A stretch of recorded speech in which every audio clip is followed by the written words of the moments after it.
syukur kehadirat Allah Subhanahu wa taala yang mempertemukan kita kembali di dalam acara dan di tempat yang mulia ini dan di waktu yang dimuliakan oleh Allah Subhanahu wa taala, seperti yang disebutkan di dalam ayat suci Al-Qur'an, inna iddatash syuhuri 'indallahi 12 syahran fi kitabillahi yauma khalaqas samawati wal ard minha arba'atun hurum. Sesungguhnya jumlah bulan di dalam setahun, kata Allah Subhanahu wa taala, ada 12 bulan telah ditetapkan oleh Allah di dalam Alkitab. Ada yang mengatakan yaitu di Lauhul Mahfuz, di hari ketika Allah Subhanahu wa taala menciptakan langit dan bumi, minha arba'atun hurum, dan di antara 12 bulan itu terdapat 4 bulan yang dimuliakan oleh Allah Subhanahu wa taala. Nabi Muhammad SAW menjelaskan 4 bulan itu 3 bulan berkelanjutan, yang 1 bulan terpisah. 3 bulan yang berkelanjutan adalah bulan Dzulqa'dah, Dzulhijjah, dan bulan Muharram. 1 bulan yang terpisah adalah bulan Rajab.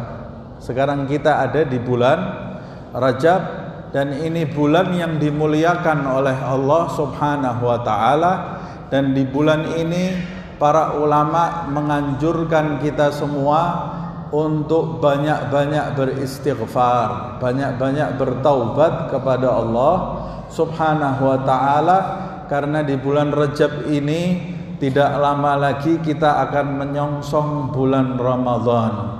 Mudah-mudahan Allah memberkahi kita di bulan Rajab dan di bulan Sya'ban, dan menyampaikan kita ke bulan Ramadan dalam keadaan sehat walafiat lahir dan batin, disembuhkan yang sakit di antara kita, diselesaikan segala problematika kita, dan dijadikan kita insyaallah memiliki kesiapan taat kepada Allah Subhanahu wa taala lahir dan batin insyaallah. Amin ya rabbal alamin. Dulu Rasulullah SAW pada saat masuk bulan Rajab, dia sudah siap-siap menyongsong Ramadan dengan berdoa, Allahumma barik lana fi Rajab wa Sya'ban wa ballighna Ramadan. Nabi Muhammad SAW setiap harinya beristighfar kepada Allah, memohon ampun kepada Allah Subhanahu wa taala, dan melebihkan istighfarnya di bulan Rajab ini lebih daripada bulan-bulan yang lain. Padahal seharusnya yang paling banyak beristighfar itu adalah kita ini, manusia yang banyak dosa, sedangkan Nabi Muhammad SAW adalah makhluk Allah yang ma'sum, dijaga oleh Allah Subhanahu wa taala dari perbuatan dosa dan dari perbuatan keji, tapi dia beristighfar setiap harinya. Allah Subhanahu wa taala mengajarkan kepada Nabi Muhammad untuk banyak-banyak beristighfar. Bahkan pada saat peristiwa Fathul Makkah, Allah memerintahkan Nabi untuk beristighfar, untuk banyak-banyak beristighfar. Idza jaa nasrullahi wal fath wa ra'aitan nasa yadkhuluna fi dinillahi afwaja. Jika manusia itu idza jaa nasrullah, jika datang pertolongan Allah, wal fath, dan pembukaan bagi Nabi Muhammad SAW dan para sahabatnya, dibukakan kota Mekah, yaitu Fathul Makkah.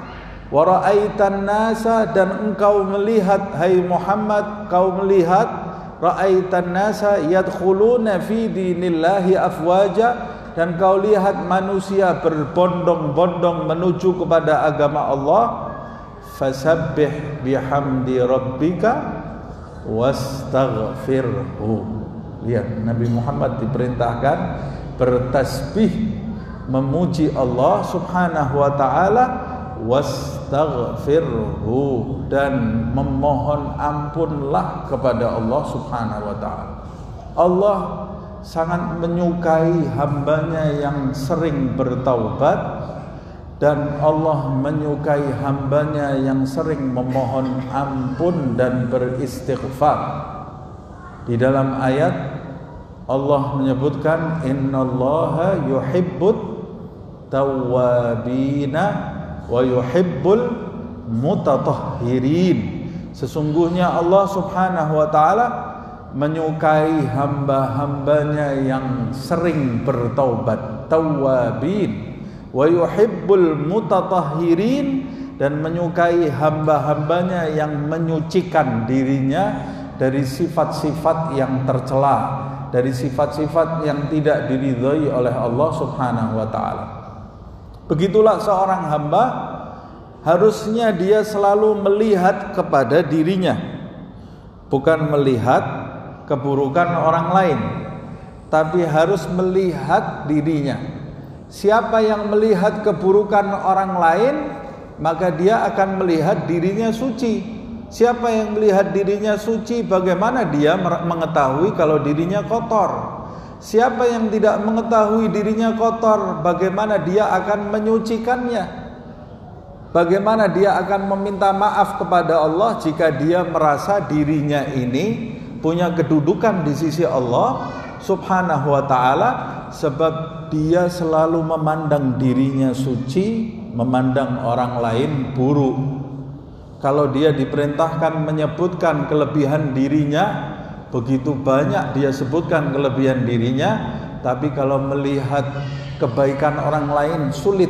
Yang kelihatan adalah kotorannya, karena dia tidak punya cermin untuk bercermin kepada dirinya sendiri. Padahal Allah menyebutkan di dalam ayat yang lain, fala tuzakku anfusakum wa a'lamu bimanittaqa.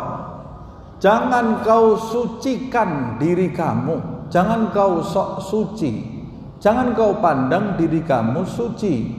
Allah lebih mengetahui siapa yang paling bertakwa di sisi kalian. Jangan pernah merasa saya lebih hebat dari orang lain.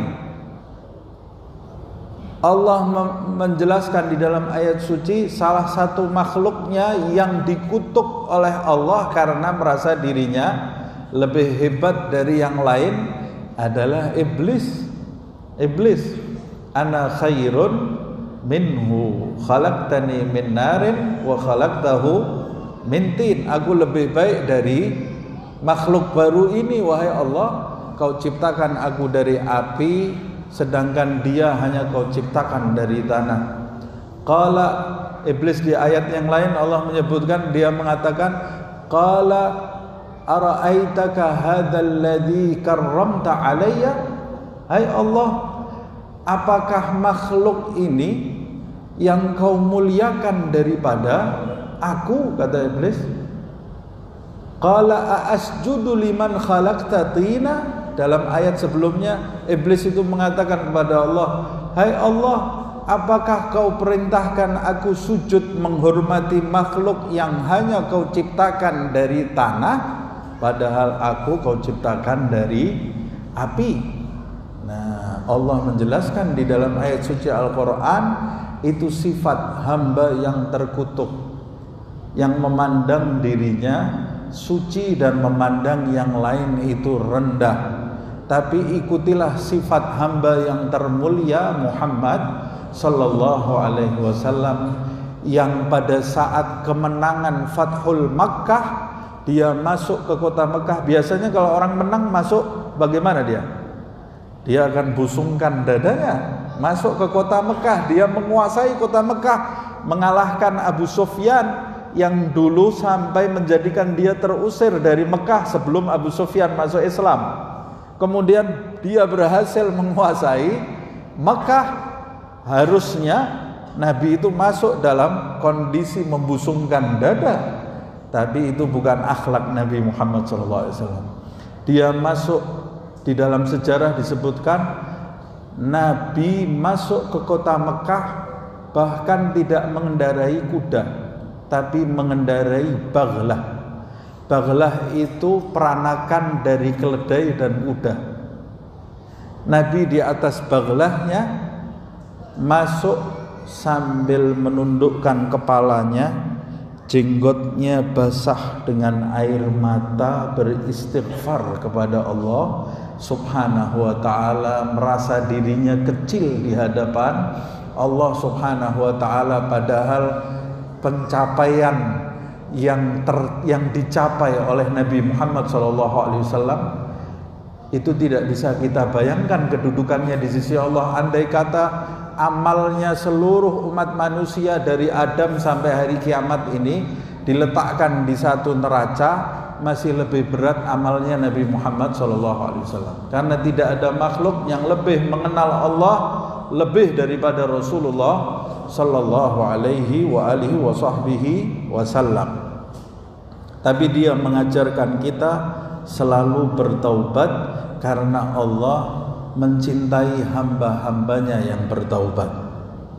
Pernah suatu ketika di dalam kitab Minhajul Abidin, Imam Ghazali menjelaskan ada seorang hamba berdoa kepada Allah Subhanahu wa ta'ala, ya Allah, berikanlah kepadaku taubatan nasuha, jadikan aku ini termasuk hamba-hambamu yang bertaubat taubatan nasuha. Taubatan nasuha itu taubat yang sempurna, yang murni. Dia terus menerus memohon kepada Allah Subhanahu wa ta'ala dari tahun ke tahun, sampai di suatu malam dia tertidur bermimpi. Ini cerita Imam Ghazali ini ya. Kalau cerita Imam Ghazali jangan ditanya dalilnya, dipercaya aja sudah. Ada di dalam kitab Minhajul Abidin, diambil hikmahnya. Dia mimpi. Di dalam mimpinya dia bertanya kepada Allah Subhanahu wa ta'ala, wahai Allah, kenapa aku bertahun-tahun meminta taubatan nasuha? Hanya aku minta taubatan nasuha, aku cuma meminta taubatan nasuha, tapi engkau belum memberinya sampai sekarang. Kemudian terdengar suara, hai hamba, apakah engkau tidak tahu yang kau minta itu adalah sesuatu yang mahal? Kata dia, wahai Allah, apakah orang bertaubat itu tinggi kedudukannya di sisi Allah? Kemudian suara itu menjawab, apakah engkau tidak pernah membaca ayat suci Al-Quran, innallaha yuhibbut tawwabin. Orang yang meminta menjadi hamba yang suka bertaubat, pada hakikatnya dia meminta agar dirinya dicintai oleh Allah. Kalau kita minta, ya Allah jadikan aku hamba yang bertaubat, berarti itu sama dengan kita meminta, ya Allah jadikanlah aku hamba yang kau cintai. Karena Allah mencintai hamba yang bertaubat.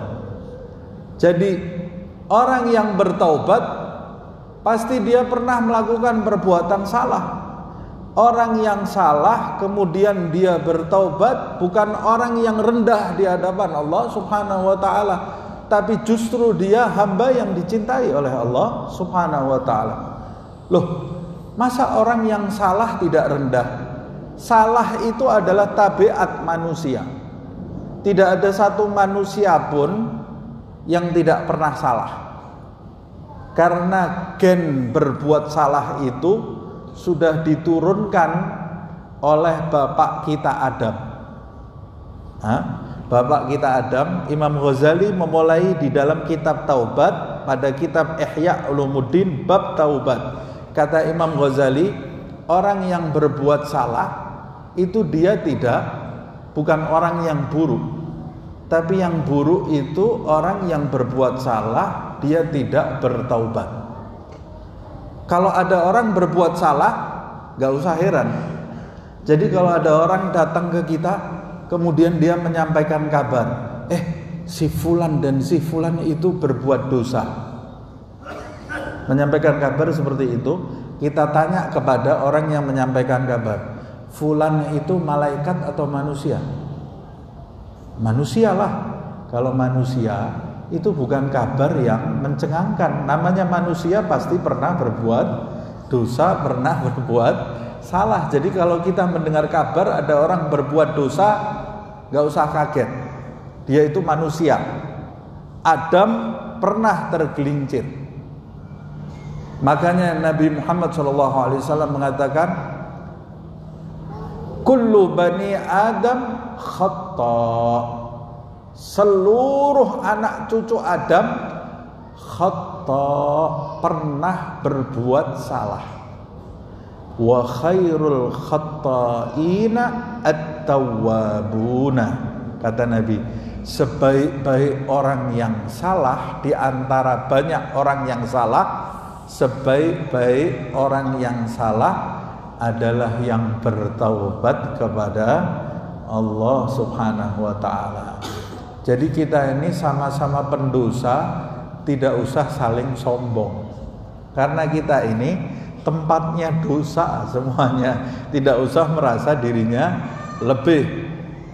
Kata Rasulullah SAW, wa khairul khata'ina at-tawwabuna, sebaik-baik orang yang berbuat salah adalah orang yang bertaubat. Dalam sebuah syair disebutkan, shinatun a'rifuha min ahzam man ashbah abahu ma zalam. Syair ini juga dikutip oleh Imam Ghazali di dalam pembukaan bab taubat itu. Shinatun a'rifuha min ahzam man ashbah abahu ma zalam. Shinah itu artinya tabiat. Jadi syair ini dikemukakan ada ceritanya. Ceritanya itu ada seseorang yang bernama Ahzam.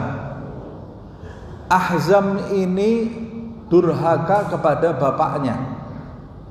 Durhaka kepada bapaknya. Dari durhakanya dia sampai pernah menyeret bapaknya dari dalam rumah sampai keluar rumah. Durhaka sampai seperti itu dia. Bapaknya sendiri, bapak kandungnya, pernah diseret dari dalam rumah sampai keluar rumah. Kemudian Ahzam ini punya anak. Waktu Ahzam punya anak, Ahzam wafat. Ayahnya Ahzam kemudian yang merawat cucunya, anaknya Ahzam ini. Cucunya ini dirawat sampai sudah besar. Cucunya ini durhaka juga kepada kakeknya. Kakeknya ini diseret oleh cucunya, anaknya Ahzam ini, diseret lagi dari dalam rumah sampai keluar rumah. Jadi sama seperti perbuatannya Ahzam dulu ya. Kemudian orang-orang kampung waktu lihat anak ini menyeret kakeknya yang sudah tua, marah penduduk kampung itu, datang mau dipukuli ini anak ini ya. Kemudian kata kakeknya, jangan kau pukul anak ini. Shinatun a'rifuha min ahzam. Tabiat anak ini adalah tabiat yang sudah aku ketahui dari bapaknya. Man ashbah abahu ma zalam. Siapa yang menyerupai bapaknya, yang menyerupai ini tidak berbuat zalim, yang zalim ini yang jadi contoh. Kalau bapaknya nakal, ya anaknya tidak jauh nanti jadi nakal, kecuali yang dilindungi oleh Allah Subhanahu wa ta'ala. Kalau bapaknya taat kepada Allah, anaknya juga tidak akan jauh taat kepada Allah Subhanahu wa ta'ala. Seperti Syekh Umar Mihdhar. Syekh Umar Mihdhar ini orang punya kedudukan tinggi di sisi Allah Subhanahu wa ta'ala. Hidupnya beribadah, berilmu, berakhlak, dan banyak membantu fuqara wal masakin. Ketika ditanya, wahai Syekh, bagaimana engkau ini tumbuh menjadi remaja yang memiliki perilaku seperti ini? Kata dia, kuncinya adalah bapak dan ibuku.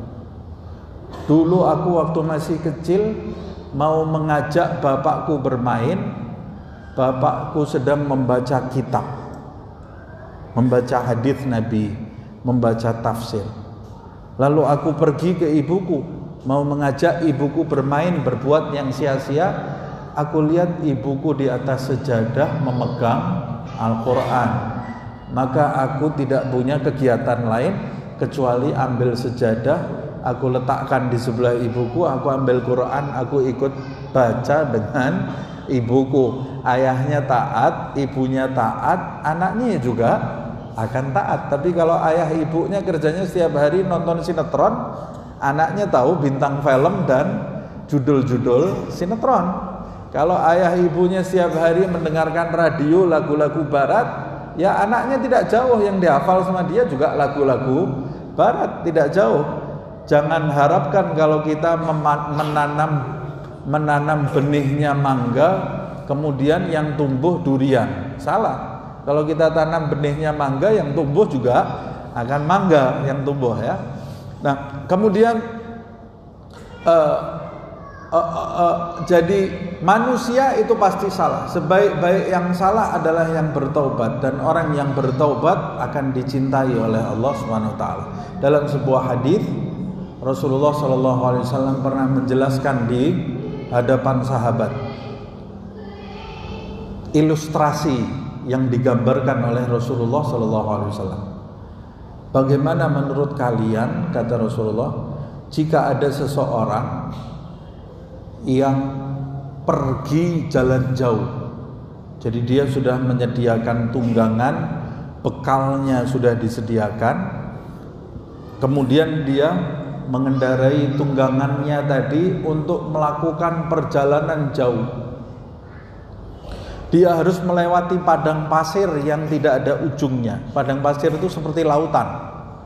Kalau kita di tengah padang pasir, kita nggak tahu barat, timur, selatan, utara kalau kita nggak paham perbintangan. Sama seperti di laut. Tapi di tengah-tengah perjalanannya, mau pulang jauh, mau lanjut juga jauh. Kata Rasulullah SAW, dia turun dari tunggangannya, kemudian dia istirahat di bawah pohon. Waktu dia istirahat, tertidur. Waktu dia bangun dari tidurnya, tunggangannya hilang, bersama bekal-bekalnya hilang semuanya. Padahal dia mau pulang jauh, mau lanjut juga jauh. Berarti mati atau tidak ini? Bisa mati, dia kelaparan dan kehausan. Kemudian dia cari tunggangannya ini, sudah putus asa dia. Akhirnya dia rebahan lagi di bawah pohon. Dia berharap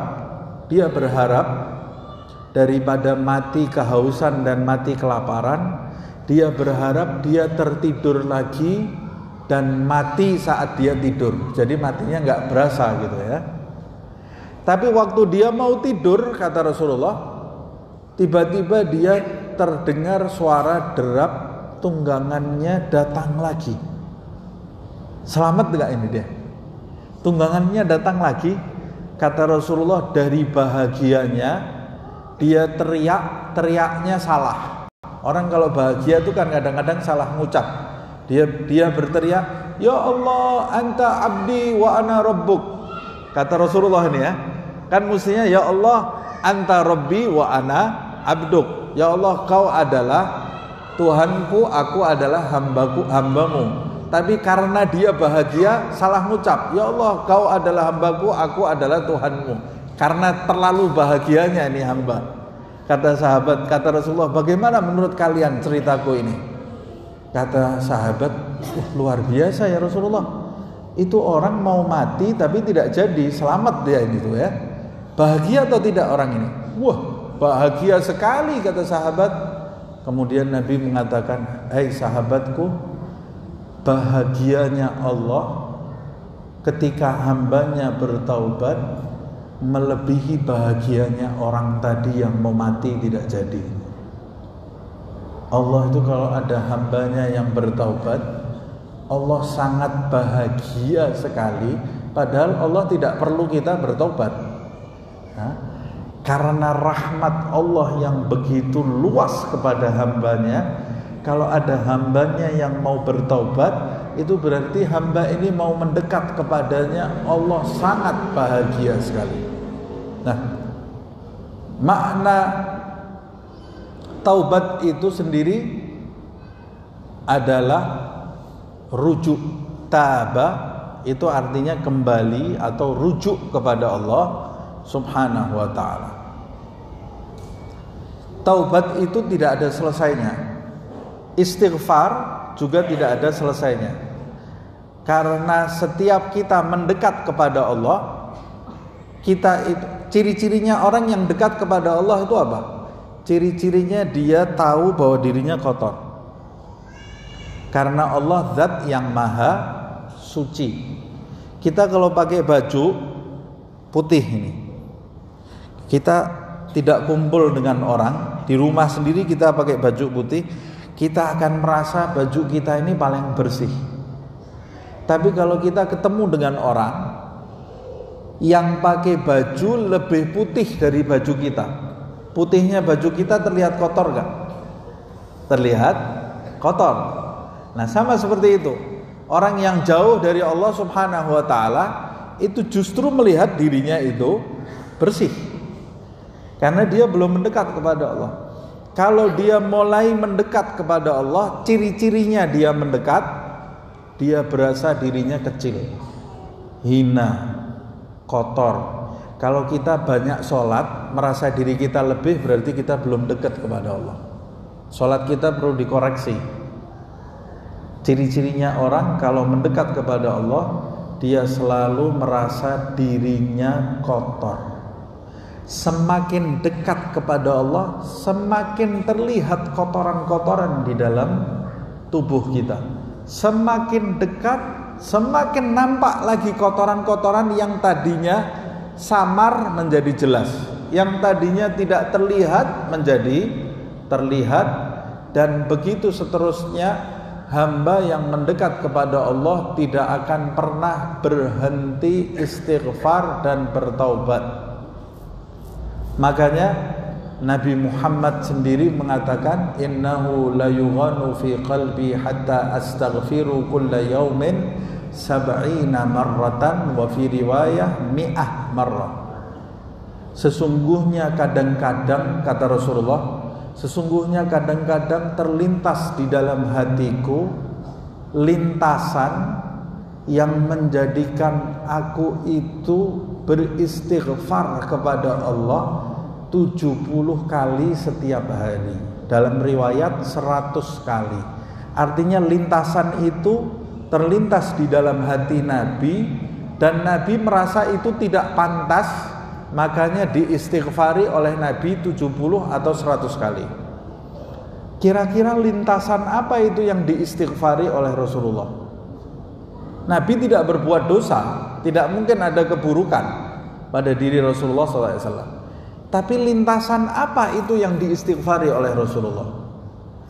Kata sebagian ulama, lintasan yang dianggap oleh Rasulullah tidak pantas itu, yang diistighfari oleh Rasulullah itu kalau diangkat, kalau umpamanya bisa diangkat, diambil, kemudian diletakkan ke dalam diri kita, maka kita akan menganggap lintasan yang diistighfari Nabi itu dalam diri kita adalah amal yang terbaik seumur hidup kita. Paham enggak maksud saya? Buat kita itu amal yang terbaik seumur hidup kita. Tapi di sisi Nabi itu diistighfari 70 kali. Kok bisa seperti itu? Saya kasih contoh. Umpamanya ada orang setiap hari mabuk-mabukan, gak pernah sholat. Sudah mabuk, gak pernah sholat lagi. Kemudian lewat di depannya orang yang gak pernah mabuk tapi gak pernah sholat. Orang yang mabuk tadi melihat orang yang tidak mabuk, bersih gak? Bersih. Tapi dia lihat orang yang tidak mabuk itu lewat di depan dia, orang itu astagfirullah. Orang yang mabuk ini heran gak? Ini orang gak pernah mabuk tapi istighfar. Harusnya yang istighfar itu saya. Dia tidak tahu ini orang tidak pernah mabuk tapi tidak pernah sholat. Tiba-tiba lewat lagi satu orang gak pernah mabuk dan setiap hari sholat, tapi sholatnya gak pernah berjamaah.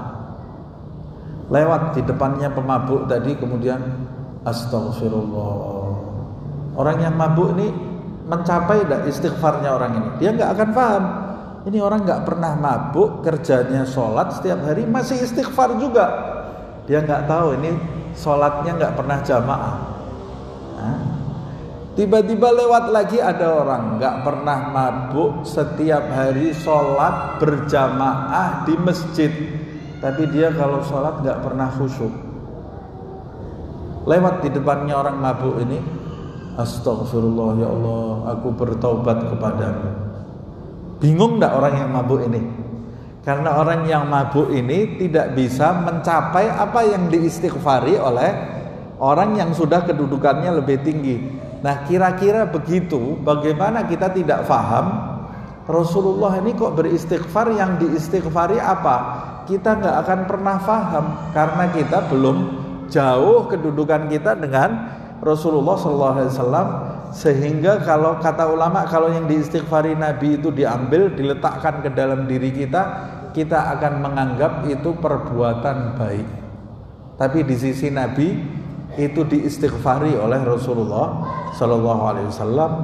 Hadis ini menunjukkan istighfar setiap orang itu berbeda-beda sesuai tingkatannya. Pertama, yang diistighfari oleh ulama itu beda dengan yang diistighfari oleh orang awam. Yang diistighfari orang awam beda dengan yang diistighfari oleh ahli maksiat, berbeda.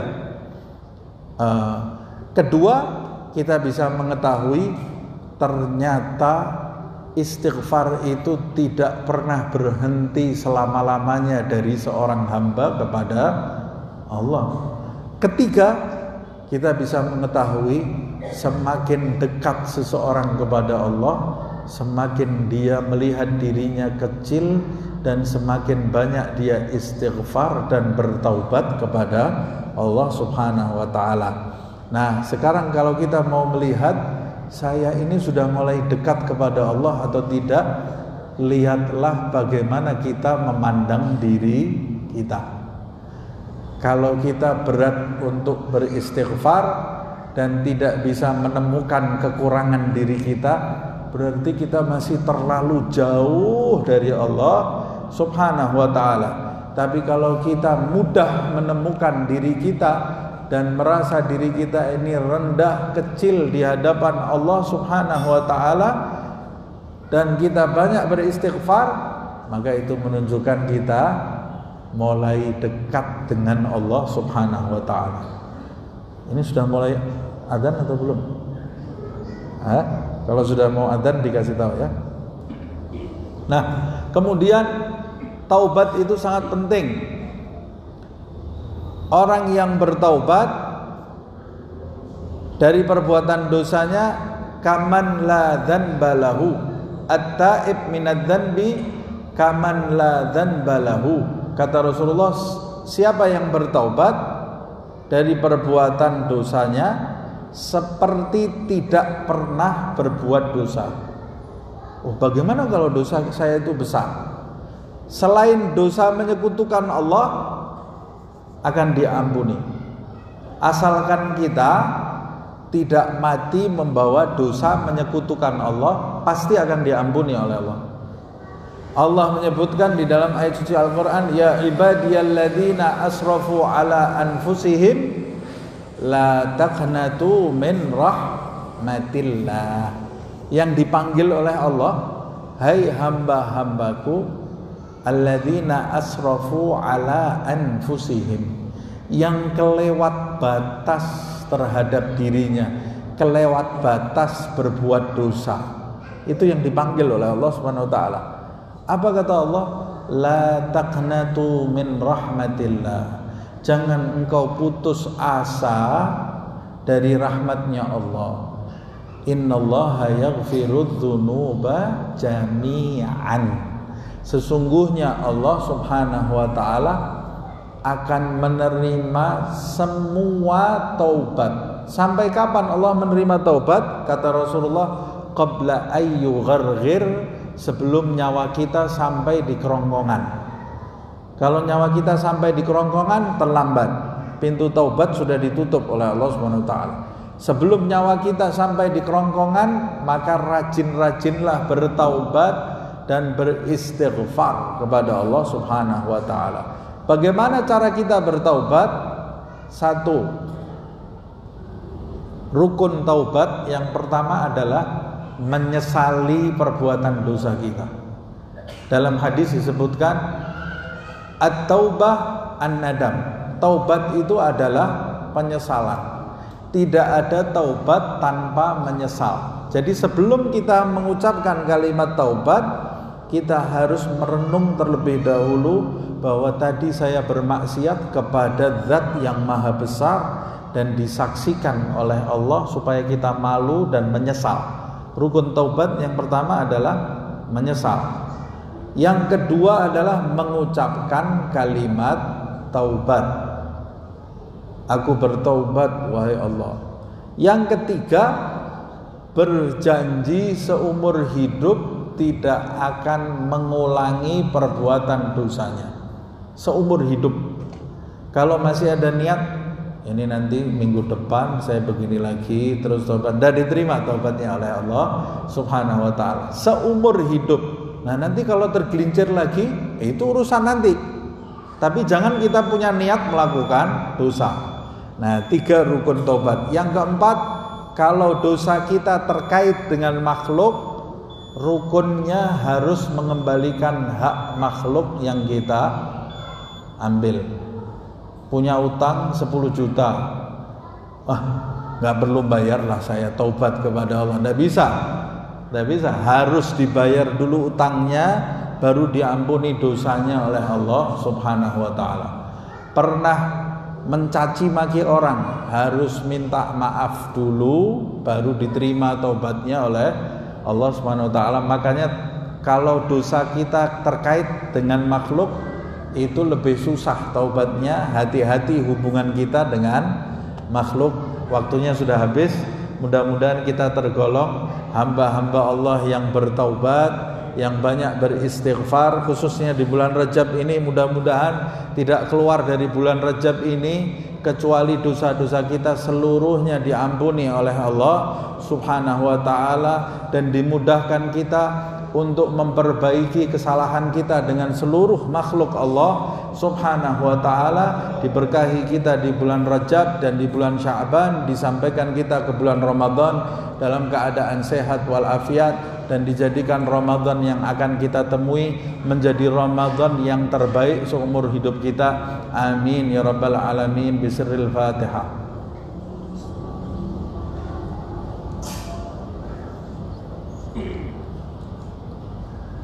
Subhanakallahumma wa bihamdika asyhadu an la ilaha illa anta astaghfiruka wa atubu ilaik. Subhana rabbika rabbil izzati amma yasifun, salamun alal mursalin, walhamdulillahi rabbil alamin.